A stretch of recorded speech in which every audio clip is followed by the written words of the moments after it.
Tuloy na. Pwede na. Hallelujah. Purihin ang Diyos sa umaga pong ito. Ang Diyos po ay mabuti. Lagi siyang tapat at siya ay Diyos na di nagbabago. Salamat po sa Panginoon sapagkat muli tayo po ay narito upang minsan pa ay magbulay ng kanyang mga salita. At bago po yun, ay nais ko pong magpakilala. Ako po si Pastor Sinan Dolores, Marinduque, Distrito, sa pangunguna po ng ating District Supervisor, Ma'am Rebecca Quijada. Salamat sa Panginoon. Pagpalain po kayo ng Diyos. No? Ngayon pong umaga, muli po tayo sa pagpapasimula. Bago po tayo manalangin ay tayo po umawit sa Panginoon. Awitin po natin sa Panginoon kay gandang alalahanin. Hallelujah. Hallelujah. Purihin kayo aming Diyos. Minsan pa, Panginoon, kami po ay lumalapit at dumudulog sa inyo. We glorify your name, O God. Hallelujah. Hallelujah. Kay gandang alalahanin, kabutihan ng Diyos. Kay gandang alalahanin, kabutihan ng Diyos. Tinubos niya aking kaluluwa, pinagaling aking karamdaman. Kay gandang alalahanin, kabutihan ng Diyos. It is good to remember the goodness of God. It is good to remember the goodness of God. He saved my soul and healed my broken body. He came to die just to set us free. It is good to remember the goodness of God. Hallelujah. Hallelujah. Tunay nga, Panginoon, na kayo ay mabuting Diyos. Tunay nga, Panginoon, na kayo ang Diyos na siyang kumalinga at nagbago ng aming mga buhay. Salamat, Panginoon, sa oras na ito. Muli kami po ay magbubulay ng iyong salita. Kaya naman ang dalangin po namin, patuloy na ang pagsama po ninyo ay amin pong maranasan. Holy Spirit, kayo po yung patuloy na magpaunawa at magbigay sa amin ng talino at kalamang nagmumula po sa inyo. Kayo po yung patuloy na sumama, Panginoon, sa kabuuan ng programang ito, Panginoon. Hallelujah, hallelujah. Salamat sa inyo, Panginoon. I-bless nyo at pagpalain nyo, Panginoon, ang bawat nakikinig, Panginoon, ang bawat sumusubaybay sa FB Live na ito, Panginoon. Kayo ang magpala sa kanila, Panginoon. Kayo yung sumama sa kanila. Kayo po, Panginoon, yung patuloy na maglagay sa kanilang mga puso ng pananampalataya. Salamat sa inyo, Panginoon. Hindi masayang ang oras na ito, Panginoon. Bagkus magkaroon kami, Panginoon, ng malalim na relasyon sa inyo. Malalim na ugnayan sa inyo, Panginoon. Sapagkat ito, Panginoon, yung nais nyo sa buhay po namin, aming Diyos. Salamat, Panginoon, sa oras na ito, O Diyos. Kayo yung patuloy na maitaas. Kayo yung patuloy, O Diyos, na mabigyan ng parangal sa umaga pong ito. Hallelujah. Salamat sa inyo, Panginoon. Sa inyo ko po pinagkakatiwala ang oras na ito na kayo po, Panginoon, yung patuloy na magpapaunawa ng inyong salita namin pong pagbubulayan ngayong umaga. Salamat po sa inyo. Sa pangalan ng Ama, ng Anak, ng Banal na Espiritu, sa pangalan ni Jesus. Amen. Okay, salamat po sa Panginoon sa umaga pong ito. No, tulad po ng aking nasabi kanina, ang Diyos po ay mabuti. Ang Diyos po ay laging tapat. Siya ay Diyos na di nagbabago kailanman. Dito po sa aklat ng Kolosas ay muli tayong mag-aaral ng kanyang mga salita. Dito po sa aklat ng Kolosas chapter 3 verse 1 hanggang 4. Ang sabi ko dito, yamang binuhay kayong muli na kasama ni Kristo, ituon ninyo ang inyong pag-iisip sa mga bagay na nasa langit, na kinaroroonan ni Kristo, na nakaupo sa kanan ng Diyos. Sa 2, ang mga bagay na panlangit ang isaisip ninyo, hindi ang mga bagay na panlupa. Sa 3, sapagkat namatay na kayo at ang inyong buhay ay nakatago sa Diyos kasama ni Kristo. Sa 4, last verse, si Kristo ang inyong buhay, at kapag siya'y nahayag na, mahahayag din kayong kasama niya at makakahati sa kanyang kaluwalhatian. Ngayon pong umaga ay pag-usapan po natin, at pinamagatan ko po ang aking pong talakayin po natin ngayong umaga, na pinamagatan kong ang buhay ay maikli lamang. Okay, pansinin ho natin yung unang talata. Yamang binuhay kayong muli ni Kristo, no? Ituon ninyo ang inyong isip sa mga bagay na nasa langit na kinaroroonan ni Kristo. Okay, dito po sa aklat ng Kolosas ay ipinapahayag ni Apostol Pablo sa mga taga-Kolosas na kinakailangan talaga natin bigyan ng pagkakataon yung ating buhay na kaloob ni Kristo. Tayo po ay pinagkalooban ng ating Panginoon na tayo po ay mabigyan ng pagkakataon na makalapit at makadulog sa Kanya at mabaguhin niya yung ating mga buhay.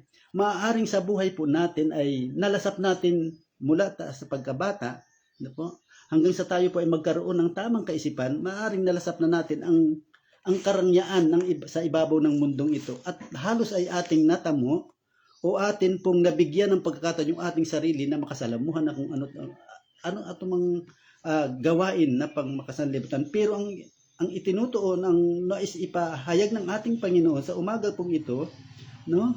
Ang sabi doon, huwag nating sayangin yung mga pagkakataon, no? Kung tayo po ay binigyan ng Diyos at pinagkalooban ng Diyos at kinahabagan tayo ng Diyos upang makilala natin siya, ay laging sinasabi ni Apostol Pablo sa mga taga-Kolosas na ang pagtuunan po natin ng pansin ay yung mga bagay na panlangit. Maaaring sa ibabaw ng mundong ito, no, ay nalasap na natin at nakamta na natin yung mga bagay na panlupa, no? Pero ang nais ni Apostol Pablo dito, tayo po ay nasasakop na ng ating Panginoon. O ibig sabihin, no, tayo po ay nakatago na sa Diyos, at ang buhay natin ay dapat nating ipagkatiwala sa Diyos at gawin natin yung mabubuting bagay, no, para sa ating Panginoong Hesus.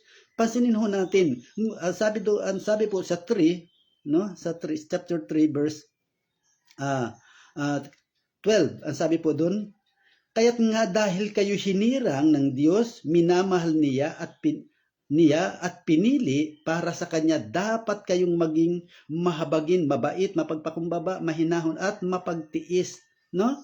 Tayo po ay kumbaga po ay talagang nakaka-bless talaga na tayo po ay kinahabagan ng ating Panginoon. Kung tayo po ay pinili sa marami ng Diyos, ibig sabihin kakaiba tayo, na tayo ay pinili ng Diyos sa maraming mga katulad po natin na nabubuhay sa ibabaw ng mundo, no? Na tayo ay binigyang pagkakataon ng Diyos, no? Tayo po ay kinahabagan ng ating Diyos, kaya tayo ay nakakilala sa Panginoon. Ano po? Kaya sabi doon, hindi mo alam na ang buhay ay may patuloy na buhay. Yun po ang sabi dito. Kaya kung ating pong titingnan at ating pong babasahin ang talatang ito, maraming bagay ang gustong ipaisip sa atin, no? Maraming bagay ang gustong ipagawa ni Apostol Pablo sa atin o ng salita ng Diyos, na mabigyan natin palagi ng kapurihan ay ang ating Diyos sa buhay po na Kanyang binibigay sa atin. Kaya ang sabi po sa verse 2, ang mga bagay na panlangit ang isaisip ninyo at hindi ang mga bagay na panlupa. Ang mga bagay na panlupa po ay merong hangganan, merong limitasyon. No, merong limitasyon. Pero lagi po nating tatandaan, lagi po nating tatandaan, wag po nating ipagpalit, wag po nating ipagpalit yung mga bagay na yung buhay natin, yung eternal life sa temporar, no? Kasi ang buhay dito sa lupa ay temporary lang. Pero bakit hindi natin mapaglaanan ng pansin yung eternal life? Kasi yun ang mahalaga po sa atin. Maaaring tayo po ay nalasap na natin yung mga bagay na karangyaan sa sanlibutan, pero hindi natin napapaglaanan, no, hindi natin nabibigyan ng pansin yung panghabang buhay, yung eternal life, no? Kaya yung mga bagay na mabuti, no? Kaya yung mga bagay na mabuti ang laging itinuturo ni Apostol Pablo sa mga taga-Kolosas, no? Pansinin ho natin, ano po yung mga bagay na nais pa natin gawin para makamtan po natin yung buhay na walang hanggan? Ang sabi doon, isuot ninyo ang bagong pagkatao na patuloy na nababago at nagiging kalarawan ng Diyos na lumikha sa inyo upang lalo ninyo siyang makilala. Okay, pasinin natin itong talatang ito. Isuot ninyo ang bagong pagkatao. Tayo po ay binago ng Diyos at tayo po ay nasa bago ng pagkatao. Yung mga bagay na lumipas ay kinakailangan na po nating hindi balikan. Hindi na natin lingunin. Kaya kung atin pong titingnan at babaunawain ang talatang ito, isuot ninyo yung bagong pagkatao. Ibig sabihin, yung mga bagay na ginawa natin sa sanlibutan, yung pagtalikod natin dito, ay totoong tinalikuran natin at hindi na natin nililingon. Sapagkat kinakailangan ang ating kaisipan ay direkta sa Panginoon na iniisip natin lagi ay yung ating buhay, yung eternal life na atin pong nais ibigay sa atin ng Diyos. Kasi ang sabi doon, kailangan nating isuot yung bagong pagkatao. Anong pagkatao mayroon tayo sa panahong ito? No? Yung kung tayo ay nasa bago ng pagkatao, yung mga bagay na ginagawa natin sa sanlibutan ay atin pong pinandidirian. Ayaw na nating balikan. Bakit? Kasi yung gawa natin sa sanlibutan ito ay maaaring nakita na natin yung walang halaga. No, walang halaga yung mga bagay na ginagawa, pansamantala lang. Pero kung atin pong titingnan, yung ang nais ng Diyos dito ay yung mag-investment tayo sa ating buhay. Investment. Pag sinabing pong investment, no, ipinapaunawa sa atin ito na tayo ay mag-ipon, no? Mag-ipon ng mabubuting bagay para makamtan natin yung buhay na walang hanggan. Kaya sabi dito, ang buhay ay maikli lang. Ano ang dapat nating gawin para yung ating buhay, no, ay magkaroon ng buhay na ganap at kalugod-lugod sa harapan ng Diyos? Gawin natin yung mga bagay na mabuti. Kaya sabi doon, isuot ninyo ang bagong pagkatao. No? Pag sinabing bagong pagkatao, tayo ay binihisan na ng Diyos. No? Bihis na kung saan ay pagkakaiba, inalis tayo. Inalis sa atin yung mga bagay na marumi. Inalis sa atin inalis tayo masamang yung mga masama na nagawa po natin sa harapan ng Diyos. Ibig sabihin, lagi po nating tatandaan, ang sinasabi po ng Diyos dito ay ang sabi po dito, bago at nagiging kalarawan na lumikha sa inyo upang lalo ninyo siyang makilala. Habang kinikilala po natin ang ating Panginoon at habang suot-suot natin yung bagong pagkatao, mas lugod nating makikilala ang ating Panginoon na siyang pumili at lumikha sa atin. Kung gagaano siya kahalaga sa atin. Kaya tandaan po natin sa umagang ito, kaya sa lahat po ng nakikinig ngayong umaga, yung nanonood ngayong umaga, no? Napakapalad po natin. Bakit? Isa po sa masasabi ko pong napakapalad po natin dahil meron po tayong programang katulad nito na kung saan laging nananariwa yung ating mga espiritual na buhay, no? Yung ating espiritual na buhay. Kaya pag sinabing espiritual na buhay, kumbaga po tayo ay nakatago na sa Panginoon at ang Panginoon na ang patuloy na nagbibigay sa atin ng buhay kung ano po yung dapat nating gawin. Kaya sabi po dito sa 3 verse 16, ang salita ni Kristo'y hayaan ninyong lubusang manatili sa inyong puso. Di po ba? Pansinin natin. No? Ang salita ni Kristo'y hayaan ninyong lubusang manatili sa inyong puso. Yung salita ni Kristo'y manatili sa ating puso. Ibig sabihin, ipinapamuhay na natin, no? Ipinapamuhay natin yung salita ng Diyos, no? Yung salita ng Diyos at sinuot na natin yung bagong pagkatao na ipinagkaloob sa atin ng Diyos. Kaya yung salita ng Diyos ay laging nagpapaalaala sa atin na lubusan tayong manatili sa ating mga puso yung kanyang salita. At ang sabi po doon sa sumunod na talata na salita, turuan ninyo at palalahanan ng isa't isa ng may karunungan. Buong puso kayong umawit ng salmo ng mga salmo, mga himno at mga awiting espiritual. Okay, pansinin natin, no? Pansinin natin sa panahong ito, tandaan po lagi natin, marami ang gagawing bitag ng kaaway. Maaaring dinadaya tayo sa pamamagitan ng mga awiting makasanlibutan. Pero ang sinasabi po ng ating Panginoon dito, yung awiting espiritual ng may pasasalamat sa Diyos. Tandaan po natin, pag sinabing awiting spiritual, lagi po nating nasain sa ating puso na ang Diyos ang palagi nating mabigyan ng karangalan, mabigyan natin ng papuri, mabigyan natin ng pasasalamat, mabigyan natin ng pagkakataon na laging siyang nasa ating mga buhay. Kaya tandaan po lagi natin ang mga bagay na ito. No po? Kung ang Diyos ang humirang sa atin, gawin natin yung pinakamabuti natin pong dapat gawin para ang Diyos ay magkaroon ng puwang. Para magkaroon ng malayang pagkilos sa buhay natin. Kaya ang sabi doon sa 23, ano man ang inyong ginagawa, gawin ninyo ng buong puso na parang sa Panginoon kayo naglilingkod at hindi sa tao. Purihin po ang Diyos. No po? Purihin po ang Panginoon. No? Malagay po sa puso ng bawat isa sa atin na lahat ng ating ginagawa ay pawang sa karangalan lang ng ating Panginoon. Kaya ang sabi po doon, ano man ang inyong ginagawa, no? Ano man yung ating ginagawa sa bawat araw, no? Ano man yung ating mga pinagkakaabalahan sa bawat araw, no? Tandaan po lagi natin, kung tayo po ay nagkakaroon ng mga isipin, mga problema, mga alalahanin, no po? Ang sabi po dito sa aking binasa, gawin ninyo ng buong puso na parang sa Panginoon kayo naglilingkod. Mga kapatid, at mga mahal na mga lingkod ng Panginoon, mga mananampalataya, salamat po sa Panginoon sa umaga pong ito. Hindi tayo nawawala ng pag-asa sa buhay paglilingkod po natin. Tayo po ay nasa tamang paglilingkod. Malaya tayong makabasa ng Biblia, malaya tayong makapaglingkod, malaya tayong makagawa ng mabuti. Pero lagi nating tatandaan, huwag tayong magsawa sa paggawa ng mabuti. Sapagkat ang sabi ng Biblia, sa takdang panahon tayo ay mag-aani. Maaari ngayon ay tayo ay nasa panahon ng krisis, no? Minsan ay nasa panahon tayo ay kulang. Pero tandaan natin, no? Hindi nawawala ng kabuluhan ang bawat ginagawa natin sa harapan ng Diyos.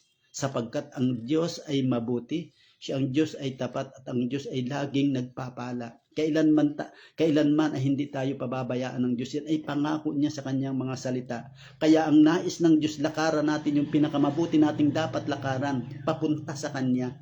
Huwag tayong lumingon sa kaliwa o sa kanan, basta maging diretso lang yung ating pananampalataya sa Kanya. Sapagkat sa ganung paraan, no? Sa ganung paraan, ang Diyos ay patuloy na makagagawa sa atin. Huwag na nating tingnan yung mga bagay na mga umi-interrupt sa atin, sa ating paglilingkod, sa ating paghayo, sa paghahayag natin ng mga salita, yung mga pagsubok at pag-uusig, lagi nating tatandaan yan, laging kaakibat na natin yan. Pero tandaan natin, no? Tandaan po natin, no? Ang Diyos na ating pinaglilingkuran ay buhay. Ang Diyos na ating pinaglilingkuran ay sasamahan ka. Sasamahan tayo. Bakit? Siya yung nagbibigay sa atin ng buhay at lakas. Saan pa tayo huhugot ng lakas kundi sa Kanya lamang? Purihin po ang Diyos sa kanyang mga salita na atin pong napagbulay ngayong umagang ito.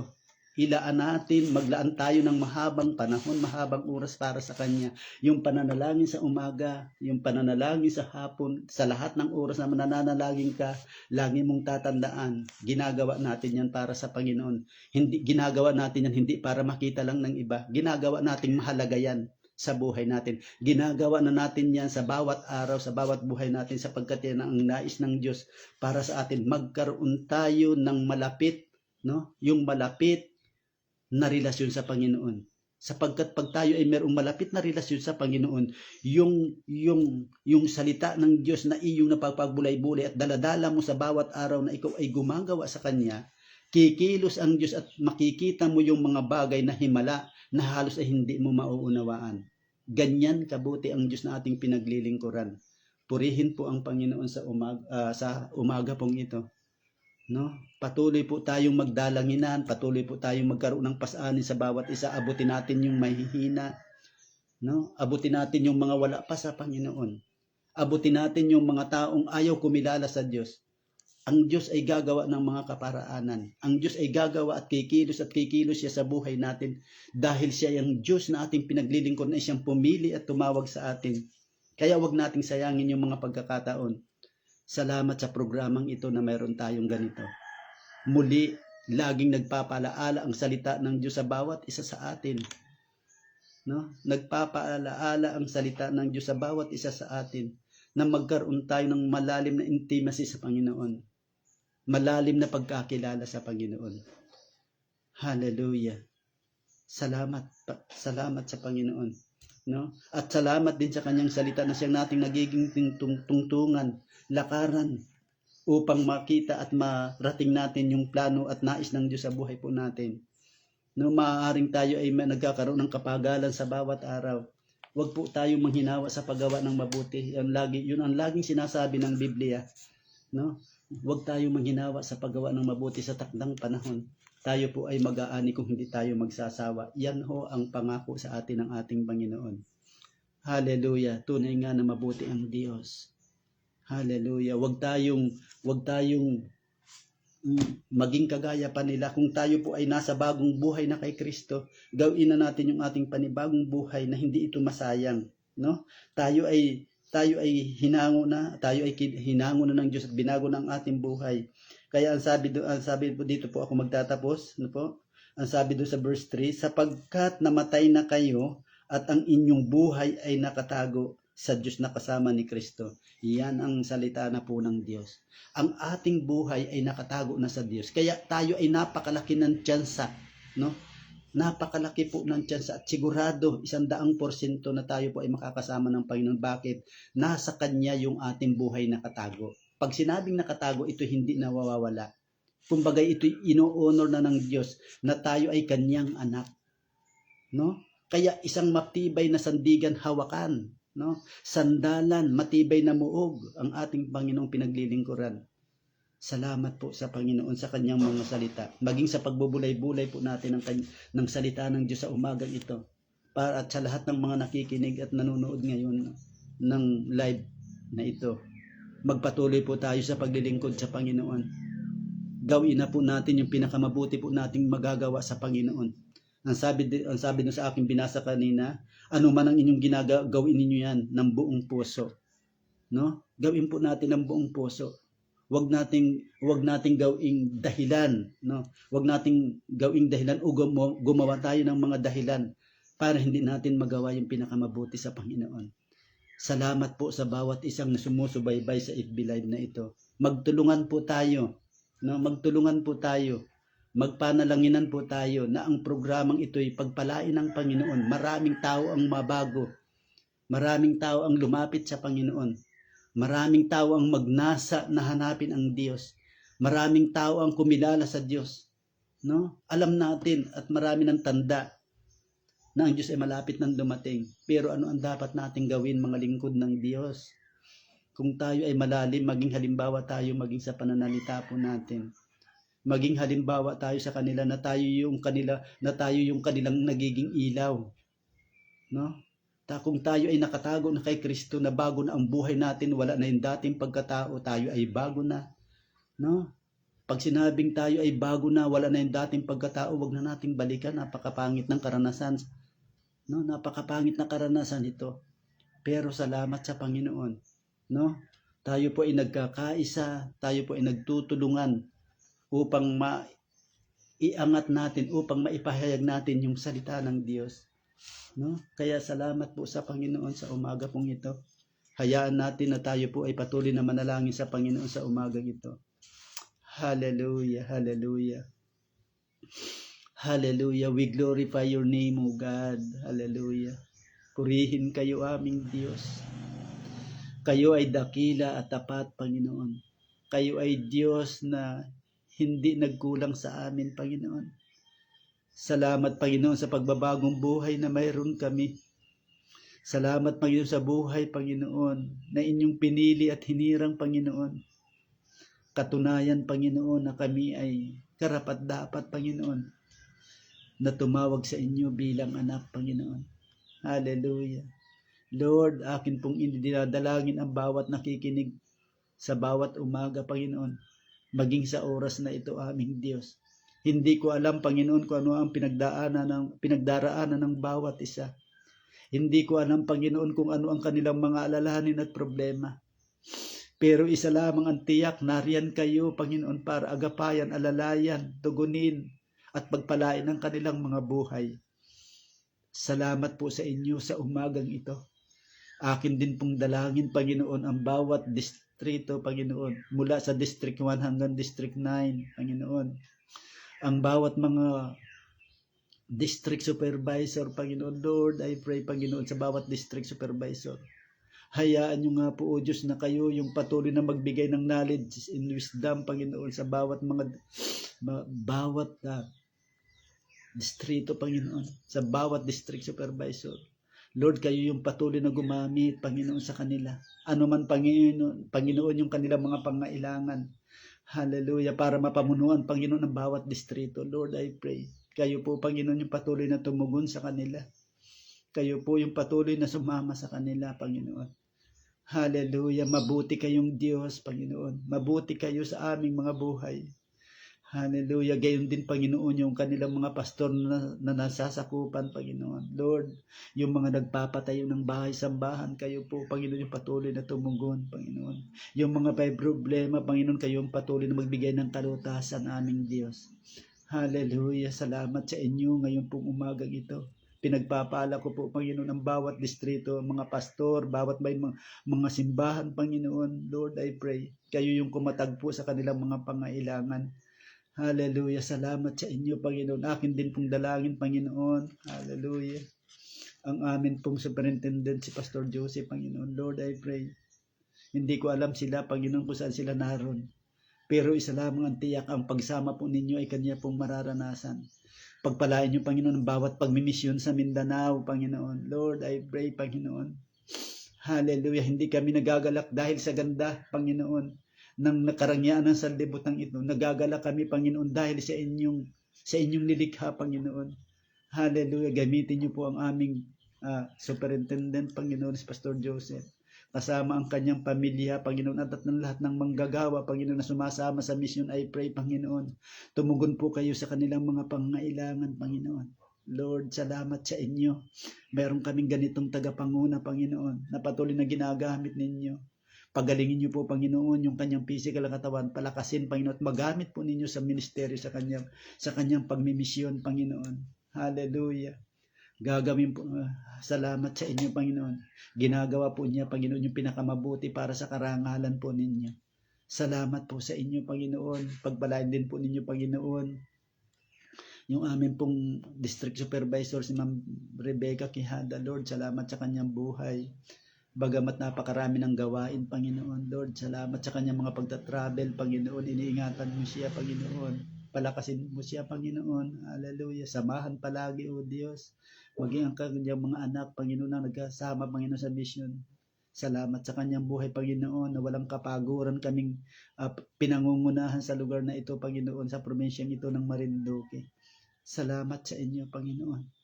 Kayo ay Diyos na mabuti, kayo ay Diyos na tapat, Diyos kayo na hindi nagkukulang sa amin, Panginoon. Kaya lubos ang aming pagtitiwala, lubos ang aming kagalakan, Panginoon, na meron kaming Diyos na pinaglilingkuran. Lord, pinagpapala ko po, Panginoon, I pray din, Panginoon, ang lahat ng mga nakikinig at nanonood sa FB Live na ito, yung laging sumusubaybay, Panginoon. Hindi masayang ang inyong mga salita sa kanilang mga puso, Panginoon. Bagkus, Panginoon, ipatuloy na magamit po ninyo sila, Panginoon, sa ministeryo ng kanilang kinabibilangan. Magkaroon kami, Panginoon, ng malalim na pagkakilala sa inyo. Magkaroon kami, Panginoon, ng malalim na relasyon sa inyo. Magkaroon kami, Panginoon, ng pagnanasa, Panginoon, na palagi makalapit at makadulog sa inyo. Lord, pinagpapala ko po, Panginoon, ang programang ito ng FB Live, Panginoon. Hallelujah. Salamat po sa inyo ngayon pong umagang ito. Patuloy ko pong idinadalangin, O Diyos, kayo yung manguna sa bawat isa sa amin. Sa inyo po yung pinakamataas na papuri, sa inyo po yung pinakamataas na pasasalamat ngayon pong umagang ito. Sa pangalan ng Ama, ng Anak at ng Banal na Espiritu, sa pangalan ni Jesus. Amen. Salamat po sa Panginoon sa umagang ito. Pagpalain po tayong lahat ng ating Panginoon. Ang Diyos po ang patuloy na sumama sa atin sa bawat isa. Ano man yung ating gagawin, gawin po natin ito ng buong puso na sa Panginoon tayo naglilingkod. Salamat po. God bless po.